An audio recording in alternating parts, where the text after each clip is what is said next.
Alright, this video is going to just be a very quick overview of the basic cell structure. As we continue to look at it, we have some objectives, some of your swab answers you're going to look through for today is identifying different methods used to identify parts of a cell, meaning microscopy. How do I use a microscope in particular? What types of microscopes do I look at to identify parts of a cell if I'm looking at a standard light microscope? And types of techniques used in light microscope, from fluorescence to confocal to other types of microscopy. Identify also using electron microscopes, whether it's a transmission electron or a scanning electron microscope. Objective number 2 is compare and contrast prokaryotic versus eukaryotic cells. Pro being before nucleus and U being the true nucleus. Tell me some of the differences that are between them, maybe in what kingdoms they may fall into or what have you, in terms of the pro versus U or bacterial versus non-bacterial. Identify organelles that are vital to eukaryotic functions and explain what each is used for. In this unit, you're going to spend a lot of time identifying the structures of the cell and their cell parts, and be able to walk through each individual cell part and tell me what it does. The fourth one here, identify 3 parts of the cell theory. Schleiden, Schwann, and Virchow, who were the individuals who developed the cell theory, talking about why cells are the smallest living thing, that they're made up of other cells, and then they come from other cells. And explain what the purpose is. Why are they so small? Why can't I just have one large cell, and what the difference is with that? So as we go through it, we're going to go through fairly quickly and talking about why we study cells. And in this image is just going to talk about it. It makes everything up. We'll look at the vast diversity that we have within this world.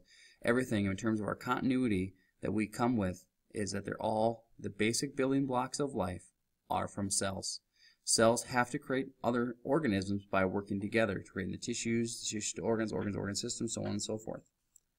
Now, according to Schleiden, Schwann, and Virchow, they developed this cell theory. The cell theory states that all living things, all organisms, if you were alive, you were made up of cells.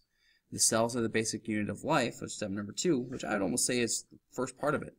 Cells are the smallest living thing. If you are alive, so if you're an organism, you must be made up of cells.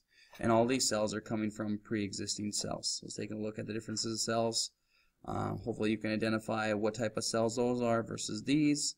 There's no rigidity in the structure on the outside versus this side. This is a plant-based, these are animal-based cells.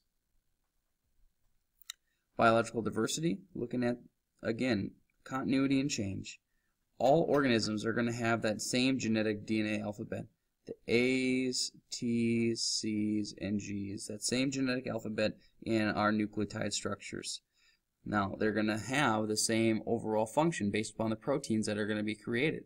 Now, just like a bacterial cell will have to divide and undergo mitotic division, so will that of our heart cells or our skin cells, so that even though that we are vastly different from that of bacteria or fungi, we do have some of the same characteristics, some of the same enzymes, because we'd have to do the same basic principle at the cellular level.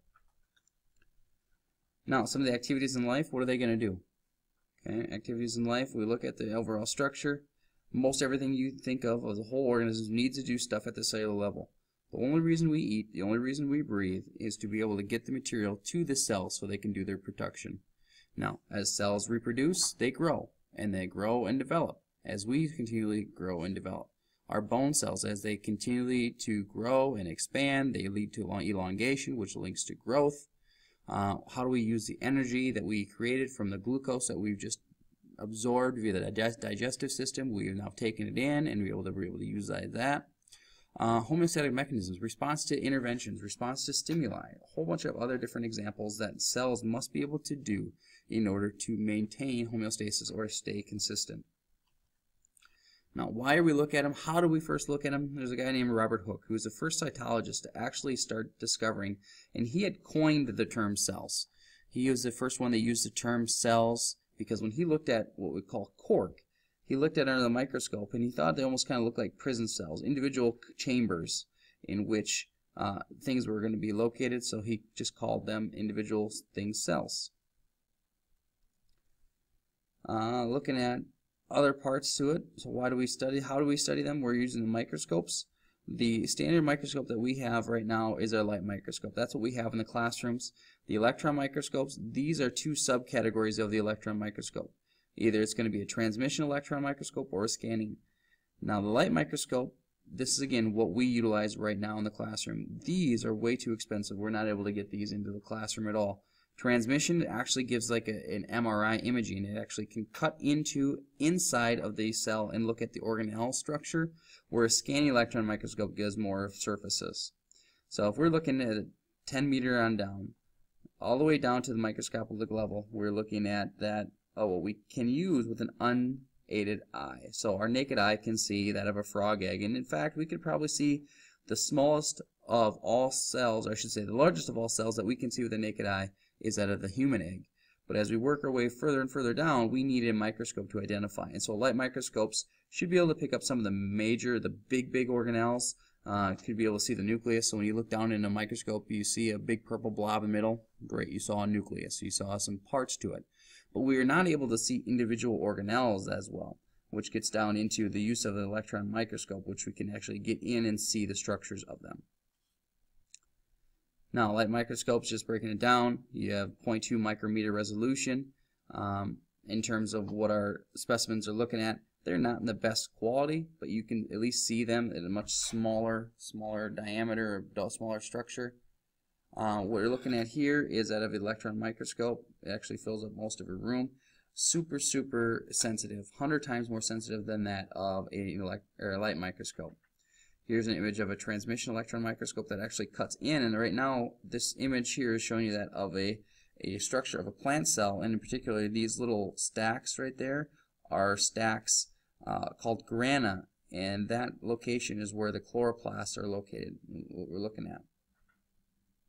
Scanning electron microscopes are looking at that of the cilia of a rabbit's trachea here, so you can see the individual cilial, the long finger-like projections that help repel mucus, and there you can take a look at that of structures of an eye, of an arthropod, probably an insect of some sort, like a grasshopper, looking at the structure of their eye. Yep, there you go, grasshopper's eye. Much closer in detail than ever spider's head, and so on and so forth. Now, if you take a look in your book, you will find on page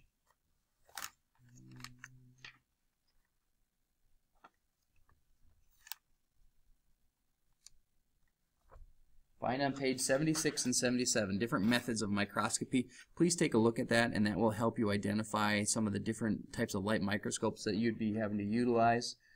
Things like confocal to dark field microscopy, bright field, phase contrast, fluorescence, all sorts of others. So a couple of those will also be on your test. Okay. Cell fractioning, this is one way that we can also utilize different parts of a cell. We can break cell parts down based upon their density, and so what we use is a centrifuge. We just basically spin it very quickly. The thickest stuff is going to fall its way down to the bottom. So for example, if I have a serum sample, which is going to be your blood and all your blood cells, I would spin that down. All your blood cells would go, the actual cell parts would go down to the bottom, where the serum, the plasma portion would stick up to the top, more of the water-filled stuff. This is it's going to be used quite a bit in biotechnology. We'll actually get more to this stuff later on in the year.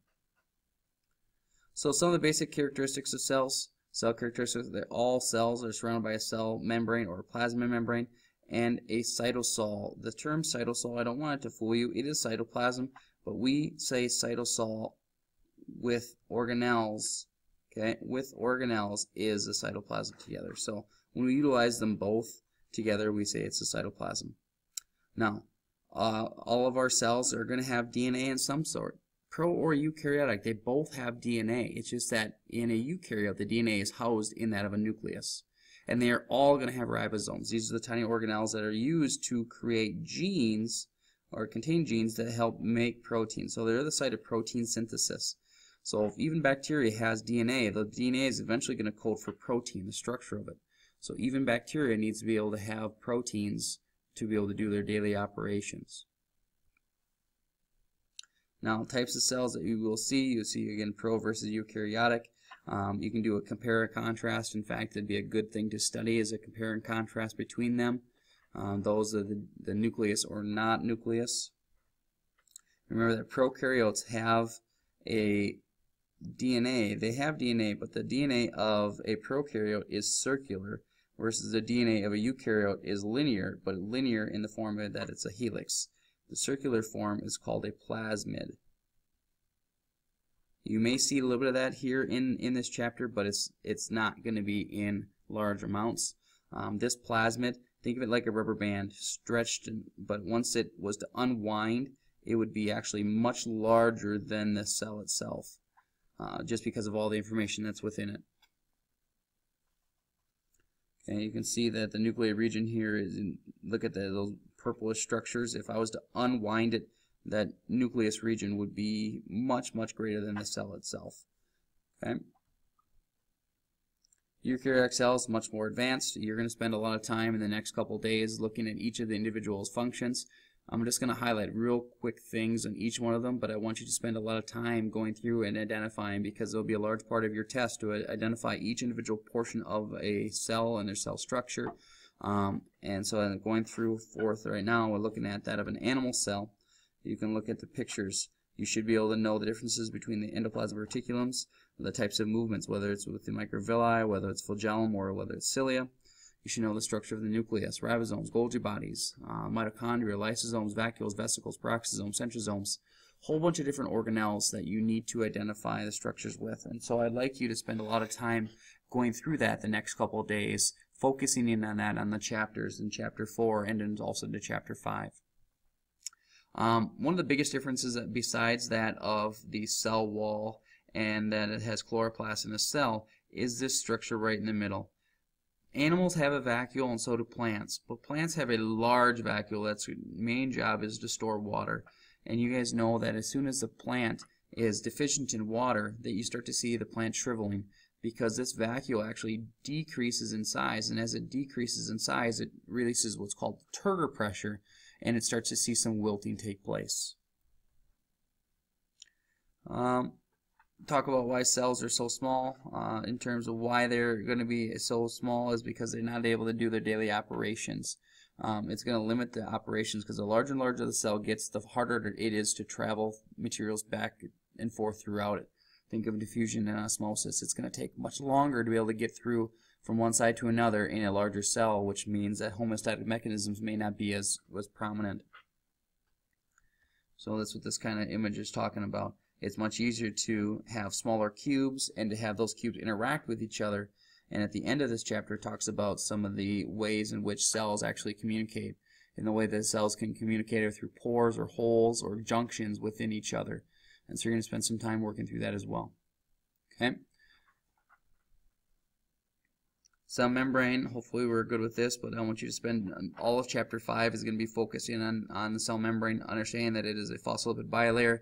Look at the structure of it, from your phosphate, your glycerol head with your phosphate group on it, and your non-polar tails. Those polar tails are going to interact via the van der Waals forces to the underside of the phospholipid bilayer, and you're going to have proteins. Some of them are going to be transmembrane, some of them are going to be just integral proteins, some of them are peripheral proteins. So please also take a look in your book of what's the difference between each of those. Okay? Eukaryotic internal membranes. Understanding the different compartments. Almost all of the organelles, again, almost all the organelles inside of the eukaryotes are of a phospholipid bilayer. They contain compartmental functions. They have different structural components to them. So when you look at that of an animal cell, you're going to see that many of them have a lipid bilayer of some sort. And here are the ones that we're talking about. Vesicles do, vacuoles do, peroxisomes, lysosomes, Golgi bodies, ERs. They all have a phospholipid bilayer. Some of the ones that will not are things like that of the ribosome. Okay. All right. So quick key overview: identify and play roles in the making and breaking of macromolecules in cells, knowing that what these organelles are going to be used for, and identify some of the players in terms of modifying macromolecules. How do I create some of the organelles, or use some of the organelles to make lipids, proteins, nucleic acids, as well as carbohydrates, or utilize those carbohydrates. We'll stop there for this one. Hopefully you go ahead and start taking a look through Chapter 4, reading up on that, and get yourself a little bit farther in understanding of some of the key roles of some of the major structures that are going to be found inside that of the cell.